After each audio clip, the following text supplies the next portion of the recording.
बिस्मिल्लाहिर्रहमानिर्रहीम। रंग निखारने के घरेलू नुस्खे। किसी बर्तन में आलू का रस निकाल लें और उसको अपने चेहरे पर ऐसे लगाएं जैसे आप ब्लीच लगाती हैं। 15 मिनट से आधा घंटा तक लगा रहने दें, फिर मुंह को धो लें। ये तकरीबन रोज़ाना ऐसे ही अमल करना है।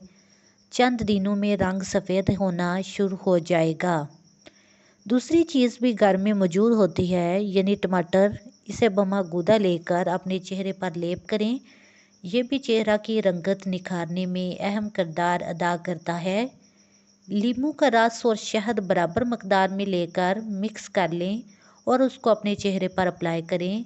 इससे भी रंग गोरा होने में मदद मिलेगी। अगर आपकी जिल्द चिकनी है तो फिर आप खीरे का रस लें और उसमें नींबू का रस मिलाकर चेहरे पर लेप करें। चंद दफ़ा के इस्तेमाल से आपकी स्किन से आहिस्ता आहिस्ता ऑयल रिमूव होना शुरू हो जाएगा।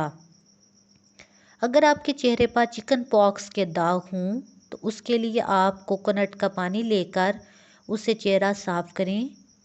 1 चम्मच खुश्क दूध में नींबू का जूस, बादाम का तेल मिला लें और चेहरा पर लगाएं। 15 मिनट तक लगा रहने दें, फिर पानी से मुंह को धो लें। इससे आपका चेहरा चमक उठेगा। लेमन के जूस में हल्दी मिलाकर पेस्ट बना लें और उसको चेहरा पर लगाएं। इससे भी रंगत निखरती है। 10 मिनट लगा रहने दें, फिर पानी से मुंह धो लें। इसके अलावा शहद में बालाई मिलाकर रात को सोते वक्त लगाएं। कुछ देर बाद हल्का मसाज करके उतार लें। इससे ना सिर्फ रंगत अच्छी होगी बल्कि दानों और दाग धब्बों में भी फ़र्क पड़ जाएगा। पुदीने की पत्तियां पानी में डालकर उबाल लें और उनको नहार मुंह पी लें। ये भी रंगत बेहतर करने में आपकी मदद करता है। आखिर में एक और तरीका बताती चलूँ जिससे आपकी जिल्द के तमाम मसाम साफ़ हो जाते हैं। एक देगची में पानी लेकर उबाल लें। अब उससे चेहरा पर भाप लें। याद रखें, पानी ज़्यादा गर्म ना हो।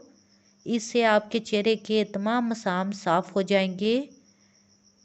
अगर आपको मेरी ये वीडियो अच्छी लगी है तो प्लीज़ लाइक करें और मेरे चैनल को सब्सक्राइब कर लें ताकि इस तरह की इन्फॉर्मेटिव वीडियो आप तक पहुंचती रहे। Thank you.